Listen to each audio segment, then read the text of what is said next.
Hi, everyone. Thanks so much for joining us today. I'm Lucinda Vakura, the Business Development and Marketing Director with the Alford Group. And I know many of you are familiar with our firm, but for those of you who may not be, the Alford Group is a national full-service consulting firm specializing in the nonprofit and social sectors. So we offer services in fundraising, strategic planning, corporate partnership strategy, data analytics, and much more. And really our goal is to provide the guidance, tools, and structures that empower organizations to have the greatest impact possible. Of course, there's more information about us on our website, which is alford.com. So on behalf of the entire team here, welcome to our final webinar in our 40th anniversary webinar series. And being that today is Halloween, happy Halloween. Hey! Today's webinar is appropriately titled, Don't Get Spooked, How to Create a Strong Development Plan to Drive Fundraising Success. So before I introduce today's speakers, I have a few housekeeping items. Today's webinar is approved for 1 CFRE credit point for anyone who's seeking CFRE certification or recertification. The webinar is being recorded, and we will have a recording available for you after the event, along with the slides. So please look out for an email later with both of these things, the recording, the slides, as well as a short survey asking for your feedback. And everyone joining us today is in listen-only mode for the duration of the webinar. We will have time for questions at the end, so if you have a question at any time during the webinar, simply type it using the Q&A chat function on your screen, and we'll answer as many questions as we can at the end of the presentation during the Q&A section. And lastly, we invite you to join us on Twitter throughout the webinar using the hashtag NPOStrength, which you can see down here in the bottom left corner of your screen. So we'll be live tweeting and invite you to join the conversation there as well. So now I'll introduce today's presenters. First is Sharon Tickness, who is an Executive Vice President and the East Division Manager with the Alford Group. Sharon has held leadership positions in the nonprofit sector for 35 years, and her work as an executive and serving as a consultant has resulted in raising hundreds of millions of dollars to meet community needs through philanthropic initiatives. Next is Mary Hackett, who is an Associate Vice President with the Alford Group. And Mary's expertise is in data analytics and organizational development, where she has a keen knack for combining the symmetry between structure, content, and people to create a formula for success. And over the course of her career, she has helped build, manage, and lead local and national development departments. Third is Krista Eckhart. Krista is the Associate Director of Development Operations at the Francis W. Parker School, where she works tirelessly to ensure processes are in place for effective fundraising operations. And she is colleagues with Sam Waters, who is the data analyst at the Francis W. Parker School, where he works on maintaining and improving school and development data systems. And prior to Parker, Sam was an analytics project manager at Groupon. So the Alford Group has been working with Chris and Sam on strengthening the school's database and operational systems, which we'll hear more about later on in today's presentation. So with that, I'm actually going to hand things over to Sharon to kick us off. Thank you, Lucinda, and thank you everyone for joining us. Happy Halloween. We are coming to you from snowy Chicago on this Halloween day, surrounded by Halloween candy and Halloween cheer. And we want to fill your trick-or-treat bag with smart approaches to how we do our work. In our session, we're going to share with you our recipe for success, which deals with how we allocate time, assessing our teams, analyzing fundraising results, and shaping up operations. As Lucinda said, we're eager for you to hear from Krista and Sam about the Alford Group's recent work with Francis W. Parker School, a wonderful treasure in Chicago here. And we're really looking forward to your questions. So just a reminder to please post your Q&A questions at any time during the session, whether it's on the content that we're sharing or ideas that come to your mind as we're thinking through this work together. So what is being a fundraiser all about? You know, generally speaking, fundraising professionals support and drive many important functions within an organization. Some are listed here, from supporting the board to attending and planning events, to building and implementing strategies and tactics, and managing development staff. We also build relationships with donors, with our organizational partners, and within our communities. We most certainly champion all development efforts and support executive and board leadership in advancing philanthropic giving. We work closely with program staff. We utilize professional development and networking opportunities to gain tools and knowledge that help us do our best work. And of course, we focus on budget. We rely on multiple operations channels, all to help us do and evaluate our work and report on our work most effectively. So it would be really great to hear from you about what your primary job responsibility is. You see here a poll posted. Lucinda's putting it up here. Do I need to do anything or? Nope, yep, no, I'm just launching the poll, Okay. so now it should be on your screen. Great. So would you please take a moment to run your cursor over the primary job responsibility that best reflects your primary role within your organization? We'll give you a minute to vote on this.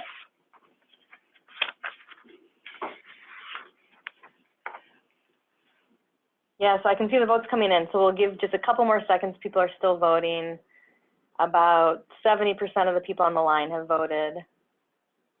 So again, we're asking you to select one of these options to tell us what your primary job responsibility is. Okay. Great. I'm going to close the poll and I'll share the results now.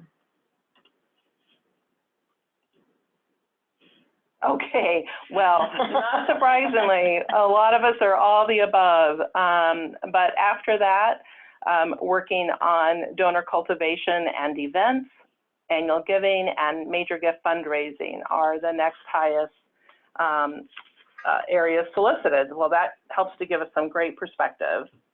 So we want to share with you this delicious, magical creation. Well, it may be Halloween. I want you to know the four of us quickly became fixated on this Malteser's cake.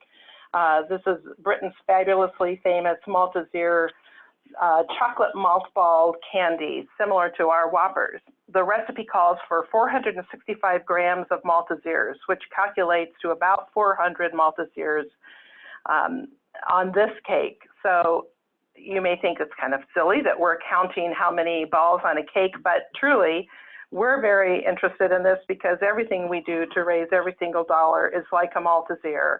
Each ball, a complex mixture of ingredients. So again, the elements of our recipe for success to share with you today includes these primary ingredients. We'll go through each, how we allocate our time, how our staff is structured, what metrics we need to look at to evaluate our results, what operations and tools we need, and of course, we would have to add that a recipe for success ingredient must include more candy. So let's talk a bit about time allocation. You know, fundamentally, it's all about where we put our time. In the Alpha Group's work with clients, we find that most revenue generating positions spend between 40 to 55% of their time on fundraising related activities. That does not include board and committee meetings and preparation for those meetings. So in an 8-hour day, that's just 3 hours and 45 minutes spent on donor-facing activities such as cultivation and solicitation and stewardship of our donors or prospects. We all have a full to-do list filled with important tasks, but we must proactively make choices to focus on the highest return on our time and not let other work crowd out the most important thing we must be doing to drive success, whether that's raising more money, expanding your donor base, creating more useful systems and tools for your fundraising program to thrive. In a recent Inc. magazine edition, they published a report indicating that Americans work on average 8.8 hours every day. Yet the study indicates that the average worker is only productive for 2 hours and 53 minutes each day. Even more reason for us to focus on how we use our time. So how do you spend your time? We found that the best strategy to assess how you allocate your time is for you and your team to do the rigorous review of evaluating how you use your time for the course of a month or at the least for 2 weeks. Create a spreadsheet for your team with the most common categories that your team uses in spending time. Is it on donor relations? How many hours toward board support and meetings? How many hours toward administration, administrative work, professional development, finance, work with the finance department or legal issues, marketing and communications? Literally create a spreadsheet and start tracking your time every day. Then take a look at what those results are. How are you actually spending your time? And then build a pie chart or build a spreadsheet saying, this is how much I need to spend time to shift and devise strategies to get you where you want to be to achieve your greatest success. So as we show in this image here, make the jump, take the leap of faith, evaluate how you're using your time, and set out to conscientiously spend more time doing the things that create the best results and less time on the things that get in your way. So to that end, another poll here for you. We're eager to hear what keeps you from doing the most important or primary focus of your job. We've listed here several disruptors that came to the mind of the 6 of us working together today on this webinar. So please select the one disruptor that is the most frequently keeps you from doing the most important aspect of your work.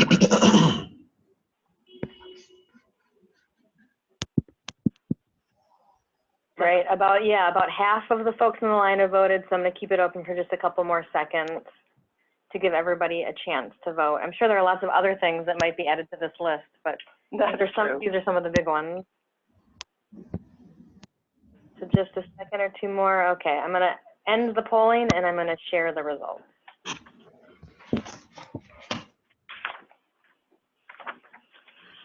Too many meetings, wow. Not surprising, and not surprising that that was the first thing that came to mind. I suppose from those of us who were creating what the options were, getting pulled away on other projects, not enough staff capacity. Boy, isn't that the truth? If we could just not have any interruptions in our day, things would be quite perfect, wouldn't they? Not realistic though. So how do we protect and repurpose our time? I love this quote from Margarita Tartakovsky. Productivity isn't about being a workhorse, keeping busy, or burning the midnight oil. It's about priorities and fiercely protecting your time. So Margarita writes to give her readers practical, empowering tips to help them take compassionate care of themselves and others. Care of ourselves is something about, development professionals often sacrifice. So here's my PSA that I'm grateful I was told by my first mentor, and I'm still working to achieve it, which is to take care of yourself first so you can be your best self, to do your best work for those you love and the issues and work you're dedicated to. Do yourself a favor and look at Margarita's writings.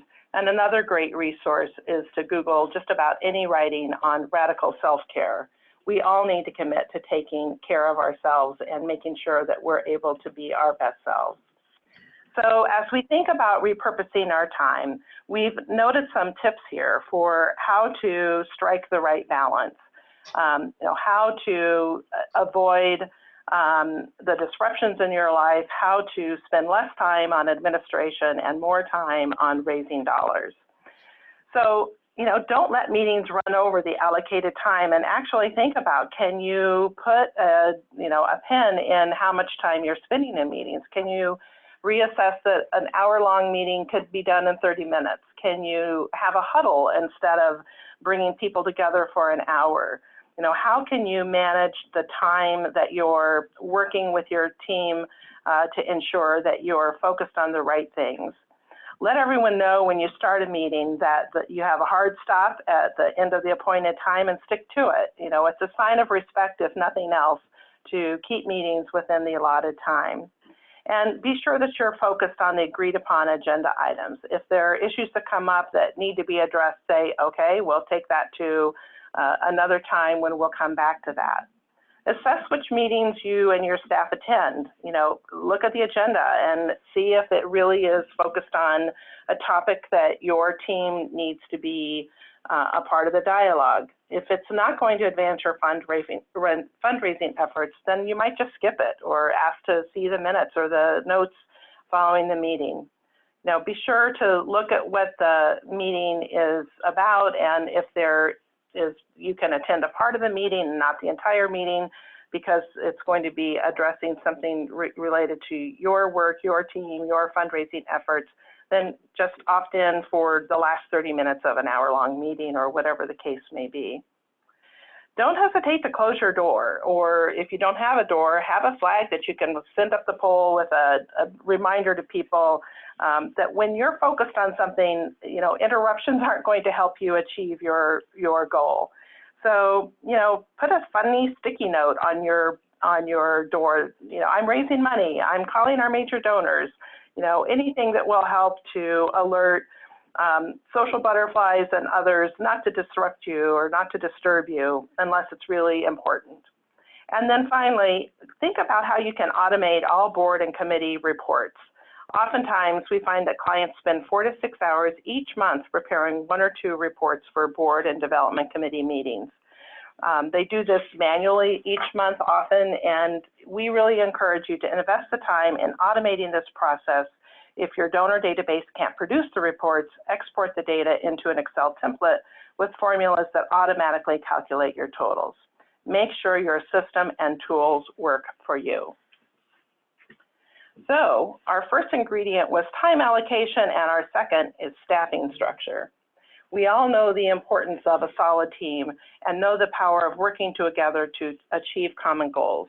We also know what happens when even one person doesn't carry their weight. We've listed here some important questions for you to consider as you think about whether you have the right people in the right role focused on the right goals. So ask yourself, is there professional growth on our team? Are we learning from each other? Do team members support each other in projects? Are we exhibiting a culture of excellence and collaboration? Can we have honest, constructive conversations with each other? Do team members want to see others succeed? And certainly, very importantly, do you have the most effective, diverse thought partners at the table? And to address diversity as it relates to the way that you do your work, how your team is composed, how you relate to donors, and how you communicate about your work, sharing diverse perspectives and diversity in the way that you approach your work. Take an honest look at how your team functions. So we all want to know where we're going, and one of my favorite quotes that addresses this is, if you don't know where you're going, any road will get you there. Lewis Carroll wrote a brilliant exchange in Alice in Wonderland between Alice and the Cheshire Cat, where Alice says, "Would you tell me, please, which way I ought to go from here?" "That depends a good deal on where you want to go," said the cat. "I don't care much where," said Alice. "Then it doesn't matter which way you go," said the cat. So how do you lay out your roadmap to get you where you want to be? This grid is something that I love. We all want to know where we're going, and everyone wants to know what we need to do to be successful. We found with clients the importance of a shared performance metric that integrates the size and characteristics of our donor portfolios, the number of quality contacts needed to drive that portfolio, and how much of our time we need to allocate to advance donors in our proposal in various stages. So let's take a look at this diagram. Here we're looking at portfolios for several positions, as you can see across the top here, from the executive director, CEO, to donor-facing roles within the organization. Whether or not your organization has just 2 of these roles or all of these positions, we have found that creating the following roadmap makes a tremendous difference in strengthening relationships with donors, which leads to as much as doubling total giving. Be sure the leader of your organization is in your relationship manager pipeline and has moves management assignments. The success of your organization depends on strong leadership presence in our especially top donor communication and relationship building. And we all know that accountability starts at the top. Let's look here at quality contacts. A quality contact is defined as a contact that moves forward the relationship with a donor or a prospect who could potentially give or influence others to give and result in a desired action. These are monthly quality contacts that are assigned to each position, and depending on their responsibilities, it obviously accelerates in terms of the amount of time that they're available and should be focused on having that quality contact. Again, as you think about what we were just sharing about 2 hours and less than 3 hours of quality time in an 8.8-hour day, this becomes even more important, that particularly for those who are dedicated to raising money, that ensuring that you're spending a set amount of time each month to advance relationships with donors is critically important. Finally, we've designated the percent of time. So see here, this whole bottom part is about the time allocated for each of these roles related to fundraising. For the executive director, this is, let's say the executive director or CEO or university president designates 50% of their time to fundraising. So this is an allocation of that 50% of their time. But nonetheless, we wanted to be really clear and have agreement from the top to every position within an organization that's working with donors, that there's a set scorecard, a dashboard for the team that we all hold ourselves accountable to. So I can attest from my own use of this strategy and this shared dashboard within a team that the use of this tool is a game changer. It is truly a treat, not a trick. So, Mary, I'm eager for you to share the best ways we can track our team's success. Yes, thank you, Sharon. So another way to measure success is to really look at 4 data points. So we wanted to show you how to assess staff structure, and by knowing your gift income, expenses, the size of your staff, and your HR expenses, you can calculate truly powerful metrics that help you communicate the impact that your department makes. So you see the blue grid. So just from the metrics above, we've calculated these 3 metrics. So your cost to raise $1, your gift income per employee. So in this example, every employee brings in $328,000. And also your gift income per HR dollar. This is especially interesting when you're trying to communicate impact to your C-suite, specifically your CFO or your controller, because they're interested in ROI. So you can say, you know, when HR gives our department $1, we bring back $3.75. So it's a great way to look at the impact that your department makes from a financial standpoint. If you look at the 2 pie charts on the right, this is an exercise in seeing if your staffing structure matches your income or the revenue that you've generated. So what we've done here is we've broken a development department into sub-departments. So grants, corporate, metered giving, annual giving and events, and then also plan giving. And you can see in the pie how much revenue each of those sub-departments bring in of the total revenue. Conversely, the bottom pie shows the expenses by department. So for example, your annual giving, which is in yellow, So 51% is spent on annual giving, yet annual giving in events only brings in 32% of the gift income. So this is a really interesting way to look at, you know, what you're spending your precious resources on, including time, and how that's shaking out when it comes to income in the door. Next slide, please. Now that we've talked about time allocation, staffing structure, let's turn our sights to our third ingredient, which is fundraising results and metrics. So there's a reason why when you're driving your car, the windshield is much larger than the rearview mirror, because we have to look forward. We look down the path and we try to anticipate challenges, make, you know, strategic plans for the future. But every once in a while, and of course when you're driving as well, you need to look into that rearview mirror. And I think of fundraising results and metrics as taking a quick glance into that rearview mirror, because you need to know where you are to plan where you're going. And Sharon said it beautifully earlier about taking the leap, like looking at what you're doing, looking at where you want to be, and then taking really purposeful steps to get from point A to point B.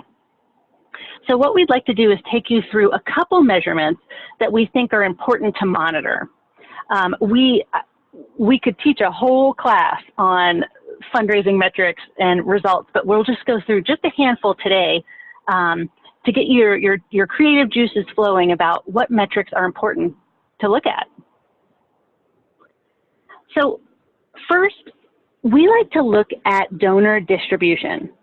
And all this is a bar chart that's kind of been turned on its side, so it resembles a pyramid, well, one side of a pyramid. And what we've done is we've taken the 3 last full fiscal years of data. The goal, or the big takeaways from looking at your donor distribution, is to figure out where is their growth and where is their loss. And is the growth matching the loss or vice versa?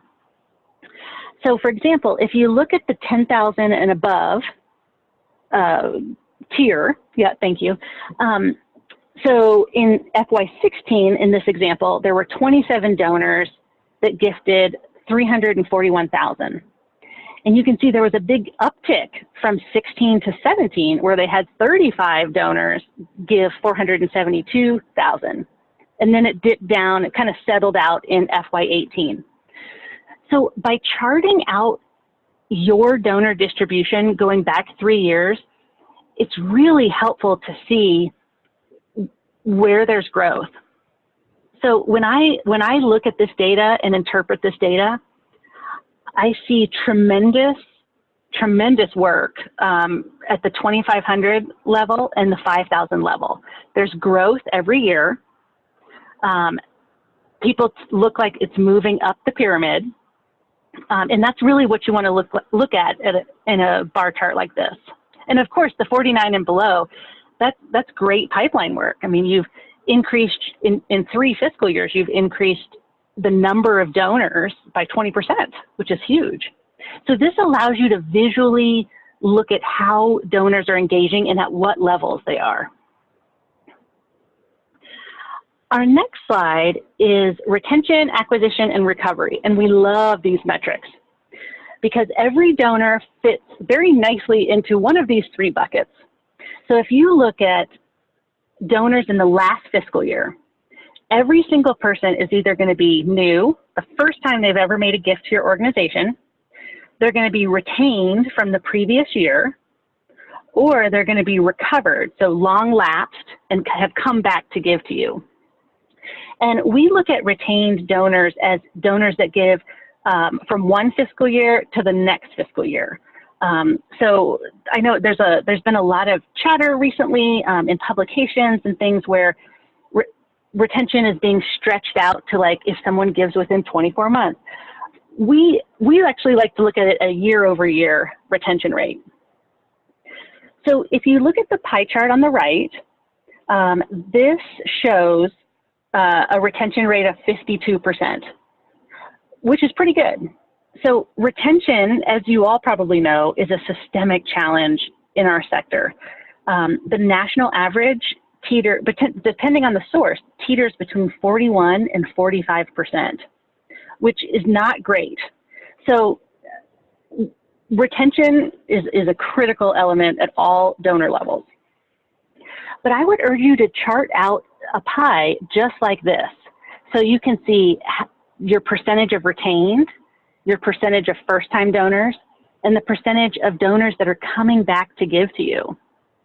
And not only look at how your donors kind of fit into these three big buckets, but look at the median gift from these groups. It's a sign of health to have your retained donors give the most. When you build your pie chart and you see that your first-time donors are giving the highest amount, then you probably have a lower retention rate, and there might be some stewardship challenges with donors that have already given to you. So this is a nice way to look at your data and figure out where donors kind of fall in their median gift. And I would even urge you to look at it over multiple fiscal years.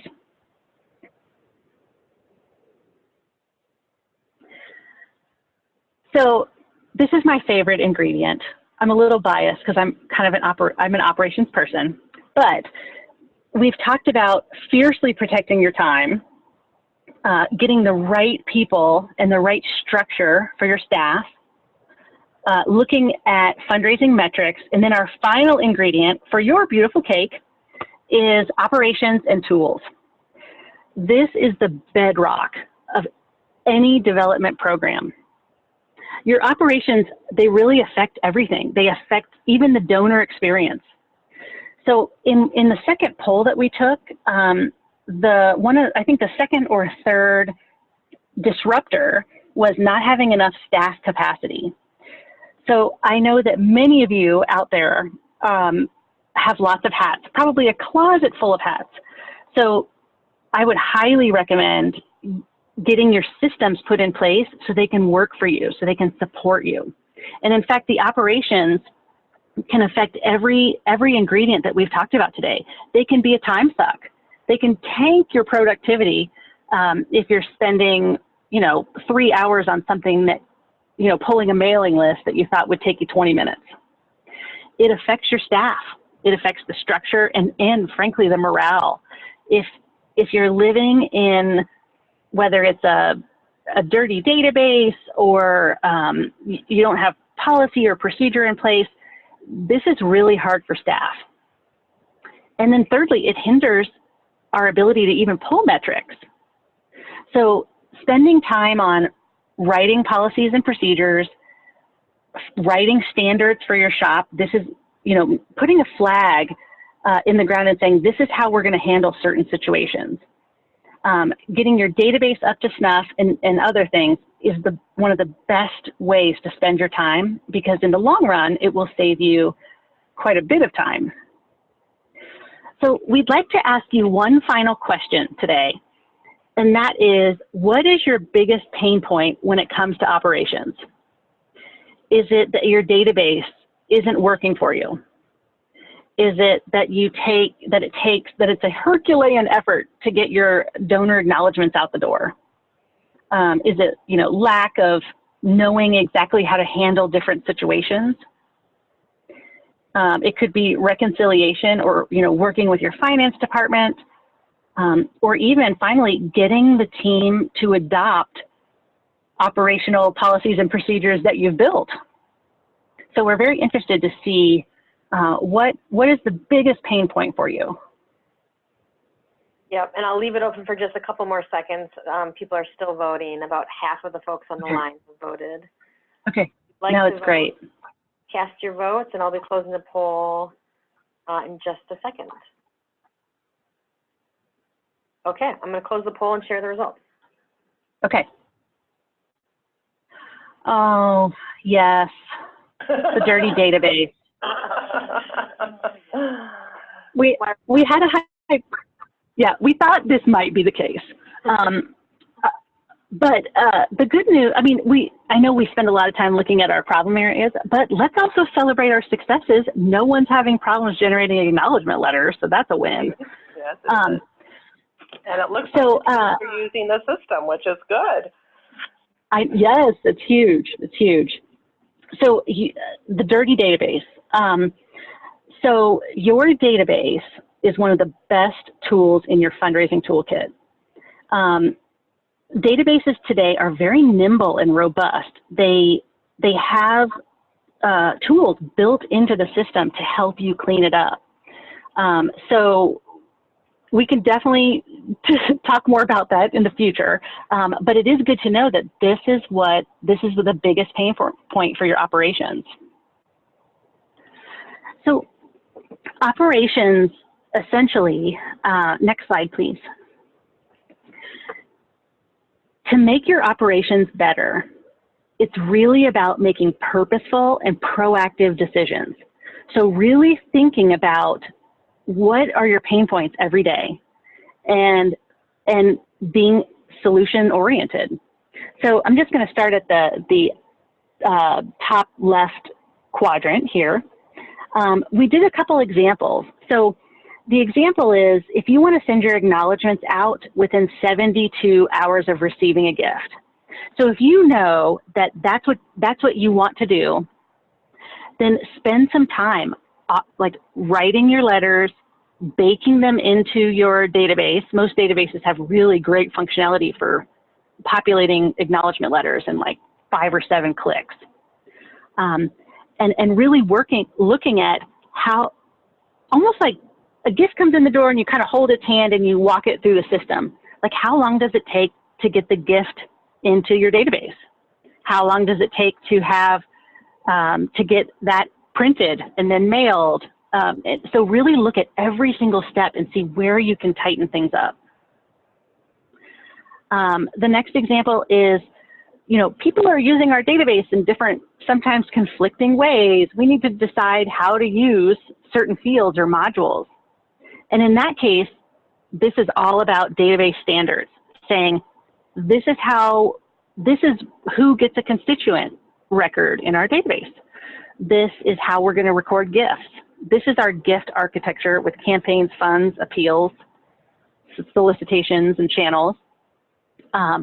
So really thinking about how are people using the tools, and if they're conflicting, like sitting down and having those hard conversations about why are we using it this way, and can we come to common ground? The third example is, the team is spending so much time, preparing for board meetings and committee meetings. I would automate as much reporting as you possibly can. Sharon mentioned earlier that we have clients that will spend hours and hours on the same report every month, the same thing. So instead of having it be, kind of painful every month, like maybe just make it, spend a couple extra hours fixing it, and then there's no more pain. And then also the implementing the coding standards. You only can get data out of your system if you have consistent coding. It's as simple as that. And then the last example is, we've received some non-conventional gifts, and some we accepted and others we didn't. So really thinking about a policy for gift acceptance. So these are just four quick examples, although I'm sure there are dozens and dozens that you can probably think of that are happening in your development department. So we've covered our 4 main ingredients for our beautiful cake. And again, it's really all about what's your current procedure and what do you want the procedure to be, and then making those changes to get there. It's time well spent. So looking at your time allocation, you and your team and your leadership is, and having really honest conversations. Is there enough time to fundraise? I know that there's a lot of meetings, it seems like, that are happening out there. Do we need to be a part of all these meetings? Really looking at your staffing structure. and making sure that it fits the vision, the revenue vision that you have, measuring your results and metrics, and then getting your house in order, getting your operations and all your tools set so they can work for you. So at this point, I would, oh, go ahead, Sharon. No, you, well, Oh. No, you go ahead. Sorry, I thought you were going to say something. So at this point, I'd love to turn it over to our friends at the Francis W. Parker School. They have been a client of ours, and they're going to give you a really great case study in how they took their current system, looked at where they wanted to go, and then took that journey to get there. So Sam and Krista, over to you. Thanks. Hi, we're Sam and Krista from the Francis W. Parker School, which is located in Lincoln Park here in Chicago. Francis Parker was founded in 1901 by Colonel Francis Wayland Parker, who, along with John Dewey, is considered one of the fathers of modern progressive education. And obviously, being around since 1901, we've got a very large extended family at Parker of alumni and parents, past parents, grandparents, all of whom we're wanting to be keeping track of and engaging with, and hopefully continuing that relationship with, you know, even if they're not, you know, actively associated with the school anymore. We've got annual enrollment of 960 students and over 7,500 alumni from that 100-year plus history. We are running over 20 annual registered events, both development-related events as well as public events through the school, kind of really across the gamut there, and are sending out in the tens and thousands of annual direct marketing appeals by both mail and email each year. I will say, especially those last two numbers are numbers that have incrementally gone up in each of the last several years as well. And that kind of is what led us to really start thinking about our own operations and, you know, kind of where we are or where we were with a lot of sort of our development practices. You know, Mary just talked about, you know, really wanting to assess how it is that you want to be operating and then being, you know, really kind of conscious about making the decisions to operate that way. I think we had a lot of inconsistencies we realized in kind of what we were doing, how we were keeping track of certain things. Different members of the team had different ideas as far as maybe how the database should be utilized in different ways. And you know, all of these pain points, you know, can sometimes seem minor in the moment, and you can find a Band-Aid for it. But as time goes on, especially as our operations were ramping up, as I mentioned, we found that these pain points became more and more and more evident. And so we're really happy to get to partner with the Alfred Group this year to really work on addressing a lot of those challenges. So the first part of that was taking a look at our database itself and kind of running diagnostics on the database. And really in doing so, kind of running diagnostics on our operations as well. And so we took a look at gift entry and those standards, how we were handling processing gifts in our system, how we were handling pledges, how we were keeping track of pledges that maybe weren't getting paid on or had outstanding balances that were, you know, potentially dragging on for months or even years. We took a look at how we were tracking our constituents, and we took a look at making sure that we were being consistent in the way that we were applying, you know, constituent codes, thinking about how we were tracking contact information, you know, even little simple things like tracking someone's phone number. Well, we had about over a dozen different types of phone numbers in our database. So if someone wanted to go pull a list, you know, of just people with their own phone numbers, you would have to know to tell the database, yes, I would like phone number and phone number 2 and wireless number and mobile number and so on and so on and so on. So taking a look, at all of those opportunities to just make things more streamlined and more consistent.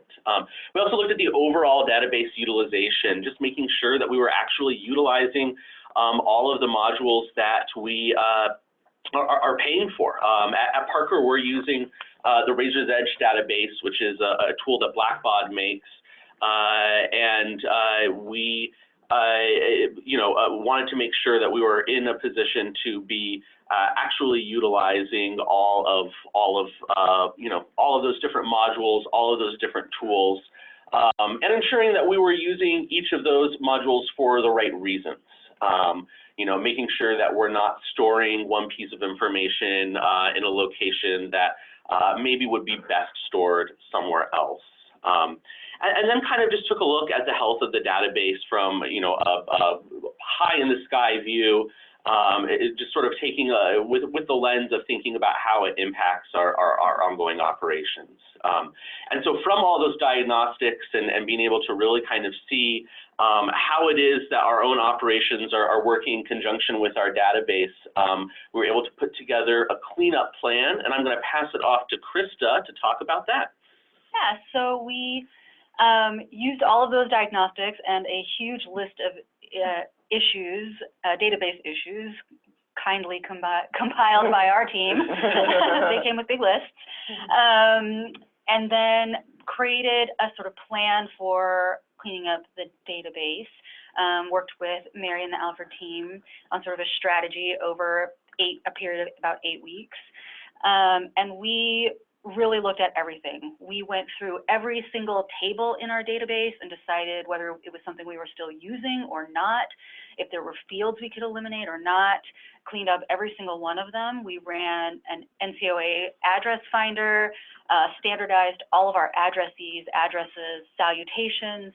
We closed out old proposals, which before this project was something apparently we didn't even know we could do because we had proposals extending back almost 20 years that were still open.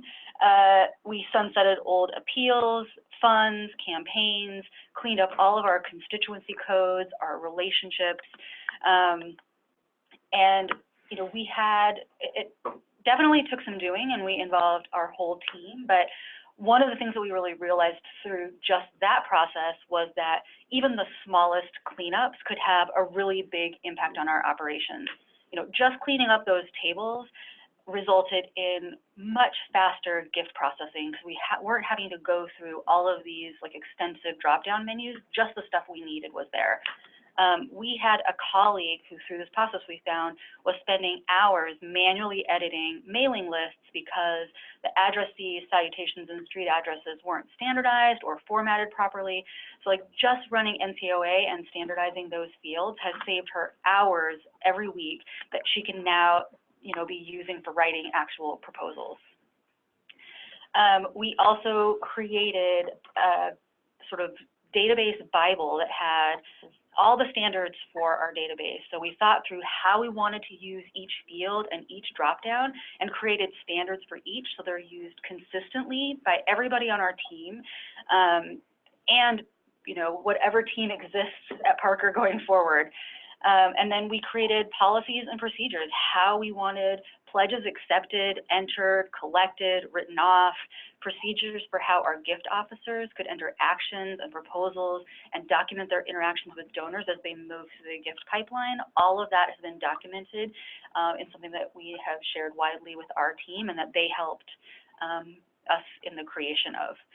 And so I think the one thing that we realized in doing all this work that I think was probably the most important thing for our team was how communication and engaging your team is clutch. And so, we did that from the start. Our whole team, Sam and Mary and I did a lot of the sort of hands-on work, but our team was really involved. And it worked so well for us that, we wanted to kind of keep that going. So we ended up at the end of this project creating a data integrity working group that's comprised of Sam and I and our 3 heaviest data users, and we meet every week to discuss current database issues, what kind of audits need to be run, upcoming data needs of the various people on our team to make sure that we're getting everybody what they need and in the cleanest possible way. Well, what could be better than a database Bible and a database integrity working group? Mary, you want to jump in? Yeah, nothing's better than that. Yeah, this was really quite a joyful process, I have to say.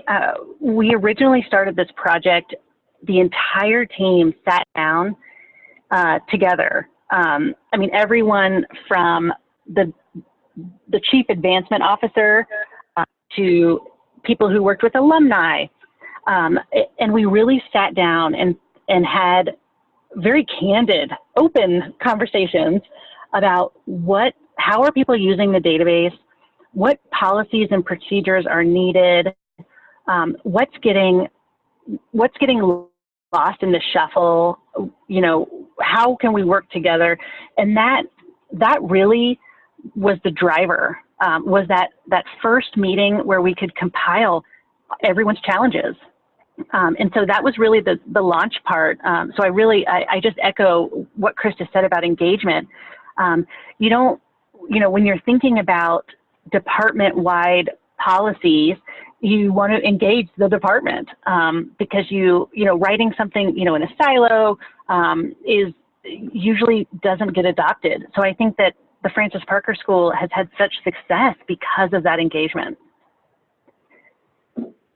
Yeah, having that early in buy-in and a new perspective of ownership and understanding that everybody's use of the system, with integrity, using the, keeping it a clean database and keeping it truly your workhorse for your entire team. As a fundraising professional for the majority of my career, these aspects of how we do our work are just so important to be able to analyze. And if it's bad information in, bad information out. So it just couldn't be more important. So thank you so much, Sam and Krista. And we're eager to share with everyone any other information that we can. And I know, Lucinda, I think we have a couple of questions. So yeah, we do. And just a reminder, if you have a question, simply type it in the Q&A chat function that's on your screen. And so right now we're going to take questions and we'll answer as many as we can with the time that we have remaining. So actually just one kind of follow-up question to what we were just talking about, and we kind of touched on it, but I think this question really is for Krista and Sam, but how did you go about getting team buy-in for utilizing the system? I think we were fortunate in that, our team was ready to do this work. I think when we originally signed on with Alfred to take on the project, they thought it would really just be Sam and I doing the work. So we quickly disabused them of that idea and sort of got them more involved. The kickoff meeting I thought was huge for us because they all felt like they had a stake in it because they were able to voice their concerns about the database. I think it became clear at that meeting, and really was starting to become clear to our team as a whole, that like those small errors and small redundancies in your database do so much damage to erode user confidence. And so worse than sort of garbage in, garbage out is if they think the garbage is in, they'll stop using it entirely. Right. We had come to a place where people were starting to use side lists and Excel spreadsheets instead of using the database. And so we were in a position where they were gathering a lot of information that we weren't capturing to really be able to use properly. Right. And so I think, knowing that that could be different was a real impetus for all of them to sort of buy into the project of getting involved because they all wanted to see it be better. Right. That's Yeah. great. Yeah, I just would add to that, just really kind of framing things within the scope of the benefit to them as well, like really making sure that every step of the way, and that, you know, ties back again to what we're talking about team buy-in and involving everyone at the beginning by including everyone in kind of the scoping session of the project. We were able to really ensure that we could always bring the focus back to, like, this is how this is going to make your life easier. You know, by doing this, we're going to save you these hours. This is going to be a thing you're never going to have to think about again. This is going to, you know, whatever the case is.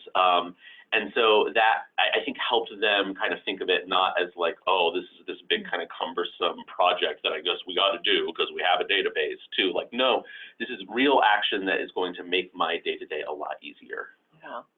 It's so interesting. At the Alfred Group, when we launch work with our clients, we ask for, you know, different materials, different worksheets, and work with Mary on projects that are fundraising related to analyze their information and data. And it's not surprising to find most organizations keep separate Excel spreadsheets, but they don't realize that is, you know, unless absolutely necessary, the worst thing that you can be doing is to be tracking your information inside Excel spreadsheets that aren't generated through your system.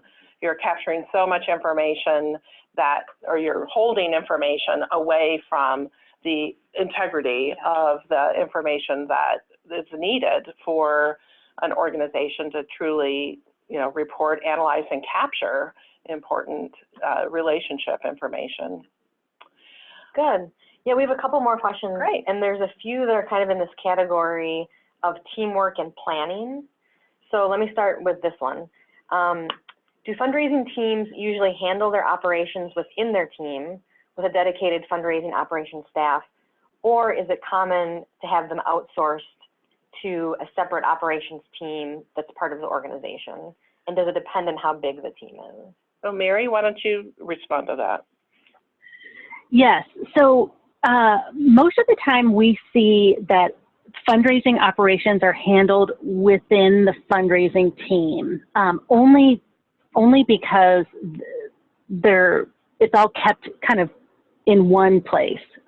So when I think of operations, I think of gift entry, pledge management, constituent tracking, acknowledgement letters, policies and procedures. So when they're kind of built internally, then I think they have a much better chance of being adopted.